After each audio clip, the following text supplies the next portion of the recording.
আল্লাহ বলছেন তারা কি জানে না কবরে যা আছে এগুলো কিয়ামতের মাঠে উঠানো হবে? এটা কি তারা জানে না? আমরা কি জানি না? জানি না, আমরা জানি। আচ্ছা বলেন তো দেখে, কবর থেকে কাকে উঠাবে আর কাকে ছাড়া হবে? আমাদের মধ্যে কোন ব্যক্তি আছেন একটু হাত উঠান দেখি, যে আপনি কবর থেকে উঠবেন না, আপনাকে আল্লাহ ছেড়ে দিবে? আছে এমন কোনো ব্যক্তি?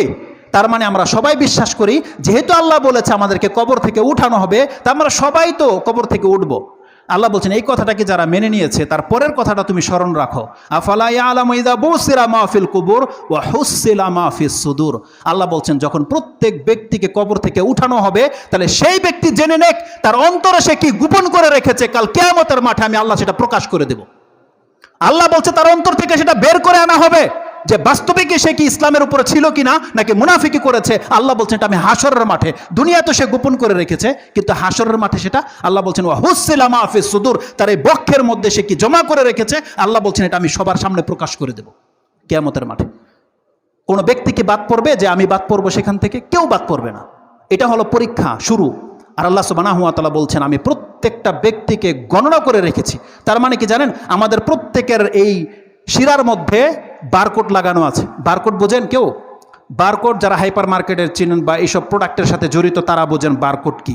এখানে দেওয়া নাই, দেখবেন আপনি যেই কোনো বোতলে, সাবানে, শ্যাম্পুর মধ্যে এরকম লম্বা লম্বা দাগ দেওয়া আছে, 13টা ডিজিজের নাম্বার সেখানে বসা আছে, এটাকে বারকোড বলে। তার মানে যখনই স্ক্যানিং এখানে করা হবে তখন এই প্রোডাক্ট ছাড়া অন্য কোনো প্রোডাক্ট শো করবে না, মানে এটাকে বারকোড বলে। এটাকে চুরি করা খুব টাফ।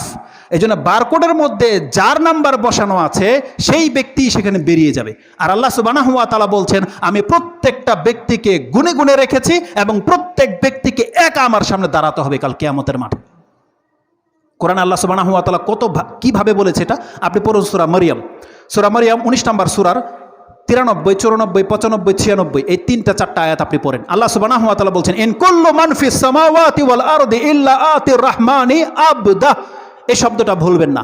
আজকে যাদেরকে আপনারা আল্লাহর ওলি, পীর, গাউস, কুতুব ভেবে বসে আছেন, নবী রাসূল রয়েছে, আল্লাহ বলছেন কিয়ামতের মাঠে এই মানগুলো থাকবে না, যে কে আল্লাহর ওলি, কে পীর, কে নেতা, কি। আল্লাহ বলছেন ইন মান ফিস সামাওয়াতি ওয়াল আরদি ইল্লা আতির রাহমানি আবদা। সেই দিন কেবলমাত্র রহমানের সামনে প্রত্যেক ব্যক্তি আল্লাহর গোলাম হয়ে উপস্থিত হবে। সেখানে কারো কোনো রাজা বাদশাহ এরকম থাকবে না, সব উলঙ্গ হয়ে একই কাতারে, কাতার বাই কাতার দাঁড়িয়ে থাকবে। এই পাশে ফেরেশতারা দাঁড়িয়ে থাকবে, মিডলে প্রত্যেক ব্যক্তি আল্লাহর গোলাম। একটা মালিকের সামনে গোলাম যেভাবে দাঁড়িয়ে থাকে, আল্লাহ প্রত্যেকটা ব্যক্তিকে ওইভাবে দাঁড় করিয়ে দিবে।